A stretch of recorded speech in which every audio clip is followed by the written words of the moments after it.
maaari na po tayong tumanggap ng inyong mga katanungan. Eden Santos, Net25. Yusek, good morning po. Sabi po ni Vice President Sara Duterte sa isang interview sa kanya na siya ay kasama dun sa ICC list po ng mga may kaso doon kagaya ng kanyang ama. At ito po ay kinumpirma din ni Presidential Sister Senator Amy Marcos. Sabi po ni Senator Amy, yung nakita nila nung una nasa huli yung pangalan ni BP Sara, pero ngayon after a few days may report na parang uunahin na siya. Any comment po from the palace at kayo po, ang palakanyang po ba ay hihingin din ng tulong ng Interpol para sila po ay maaresto? Sa kasalukuyan po, ang inyong katanungan ay very hypothetical. So wala po kaming masasabi patungkol po dyan. At we are not dealing directly with the ICC. Kung meron pong katanungan patungkol po dyan, mas maganda po kung makikipag-usap sila sa ICC. Wala po tayong anumang impormasyon mula sa ICC. So wala pong information ng government kung kasama sina BP Sara, Senator Bongo, Senator Bato de la Rosa, yung mga dating ilang police officials, nakasama po sila doon sa kaso against FPRRD? Kung saan po nakuha ng Vice Presidente ang kanilang impormasyon, mas mabuti po sana kung sa kanila kukunin. Dahil sa panahon po ngayon, wala po kami masasabi patungkol po dyan. Thank you. Next question, Jean Mangalus, Philstar. Good morning. Or good afternoon. Local officials from Bulacan are urging a deeper probe into the deals of the Villar-owned Prime Water, which has been accused of poor service and high costs. So how does the palace respond to this call? Unang-una po, sinabi po natin na ang kakulangan sa serbisyo ay walang puwang sa administrasyon ni Pangulong Marcos Jr. Ang pangangailangan po ng tao sa malinis na tubig, sapat na supply ng tubig, ay dapat lang po nararapat at hindi pa negosyo lamang, kundi ito ay dapat na kinakalinga ang pangangailangan ng taong bayan. Mag-uutos po ang Pangulo para mag-imbestigahan po ito. Follow up. Considering that one of the administration's bet, Representative Villar, is directly linked to Prime Water, are we still confident in the service that she could provide if she's elected as a senator? Confidence on how she will perform? Well, it depends on how she will perform. If we will have distrust on her, well, we have to give it to her. But he should prove that she could perform as a leader. With this issue, regarding Prime Waters, if there's a need for them to resolve the issues raised by the consumers, I think we should immediately make an immediate action on that. Ma'am, last question, medyo off topic, but while I have your attention, does the palace have a comment on the recent Taiwan report that says the Philippines allegedly started military engagements with Taiwan? Does the Philippine government categorically confirm or deny that we have military ties with Taiwan? We will just defer the question to the National Defense. Next question, Ana Badjo, GMA News Online.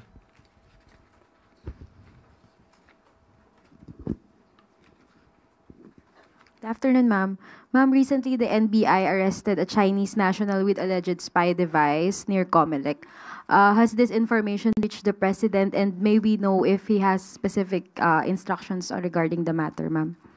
That is an issue of national security, so we will just leave it at that. We will leave it at that, and we will just have an investigation, thorough investigation on that matter. Ma'am, how concerning this matter is for the Marcos administration? It's quite alarming. It's quite alarming. And that's there is still the president has distrust on the intelligence agents that made the operation. So we will just have to wait for the final investigation on that matter. Pero ma'am, sa ngayon po, wala pa pong instruction para ipatawag si Chinese Ambassador Wang Xilian given na ganito na po yung developments regarding this alleged Chinese espionage? Ibabato na lang po natin ang katanungan sa ating si Secretary Gibo patungkol po dyan. Thank you, ma'am.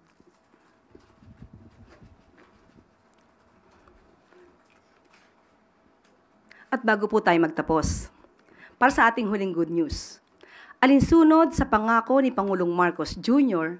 na hindi isusuko ang kahit na maliit na bahagi ng ating bansa, pinangunahan ng Philippine Navy, Coast Guard at PNP Maritime Group ang pagtataas ng watawat ng Pilipinas bilang pagpapakita ng ating soberenya sa mga K na bahagi ng kalayaan, Palawan at nasa loob ng 12 nautical miles ng Pag-asa Island. Pagpapakita ito na hindi kontrolado ng Chinese Coast Guard ang Pag-asa K2.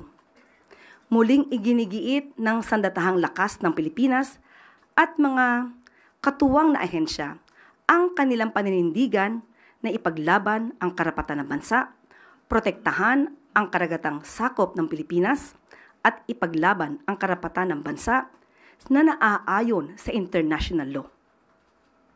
Christian Yusores, Radyo 630. Good morning po, Yusek.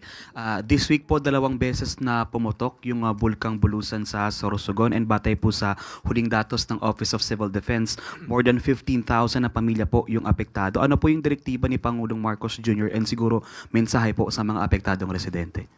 Dahil nga po sa direktiba po ng ating Pangulo patungkol po dito sa Bulusan Volcano Eruption, dumalaw na po kaagad-agad si Secretary Rex Gatchalian, DSWD Secretary. Pumunta po sila kahapon sa nasabing lugar at sila po ay nagkaroon ng pag-assess at binisita po ang mga evacuation centers.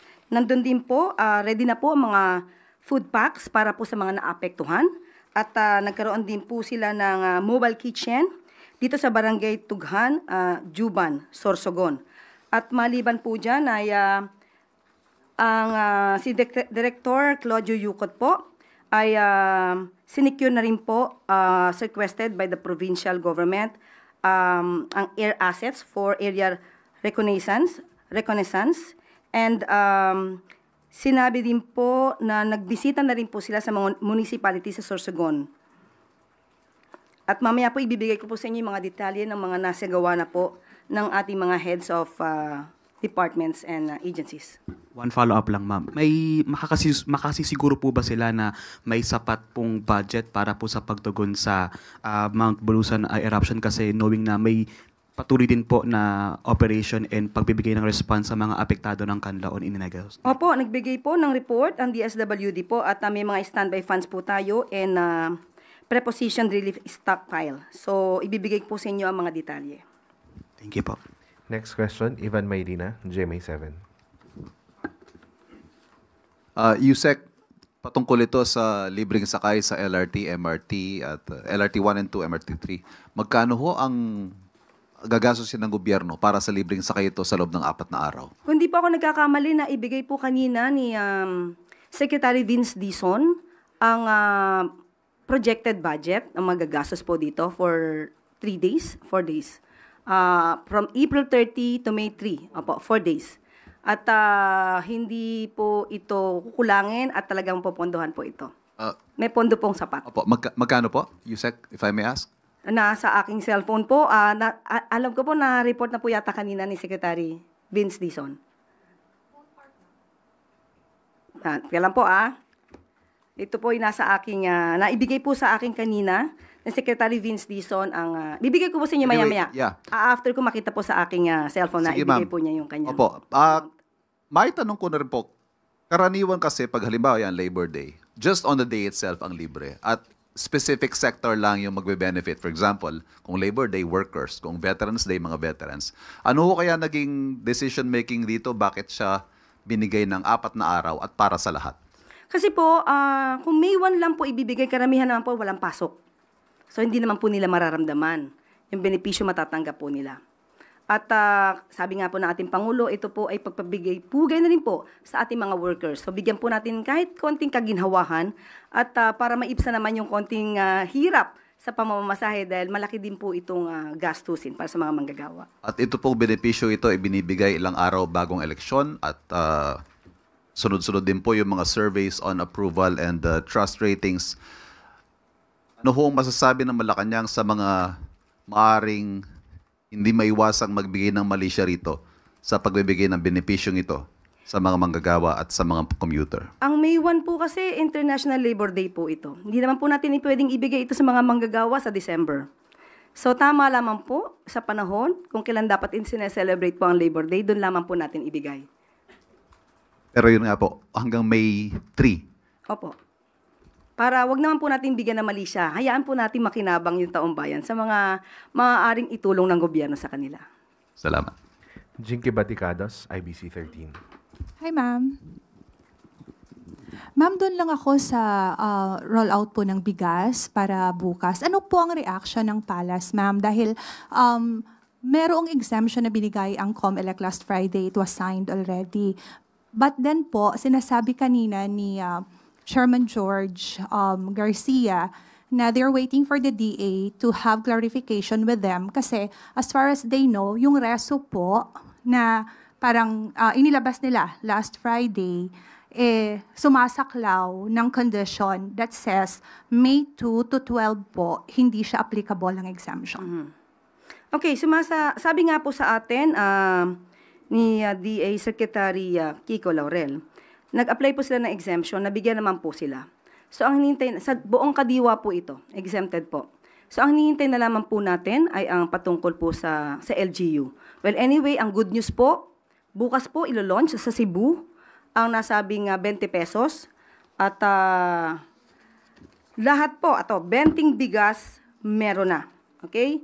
At sa Cebu po, hindi lamang po vulnerable sectors ang makikinabang. Sa araw po, bukas po sa bukas. Bukas po lahat ay pwede pong mag-avail sa Kadiwa stores sa Cebu.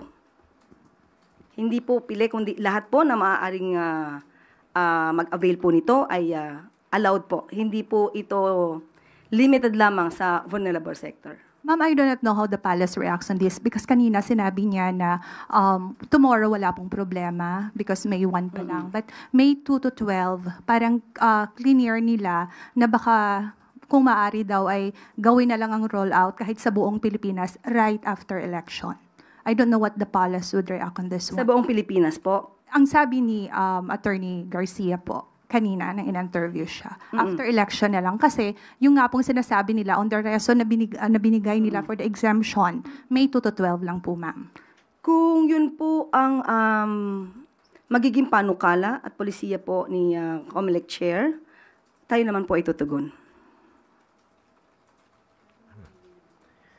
Welcome sa ating press briefing ngayong araw. Simulan natin sa magandang balita na dala ng administrasyon ni Pangulong Ferdinand R. Marcos Jr. sa bagong Pilipinas. Bilang pagpupugay sa mga manggagawa, ipinag-utos ni Pangulong Marcos Jr. ang libreng sakay sa LRT-1, LRT-2 at MRT-3 mula April 30 hanggang May 3. Ayon sa Pangulo, ito ay pagkilala sa sakripisyo at kontribusyon ng mga manggagawa sa ekonomiya at sa lipunan. Sa pangunguna ni Pangulong Marcos Jr., inaprubahan ng NEDA Board bago ito naging Economic and Development Council ang Reducing Food Insecurity and Undernutrition with Electronic Vouchers o ang Refuel Project. Pangungunahan ito ng Department of Social Welfare and Development bilang bahagi ng Walang Gutom 2027 program ng administrasyon.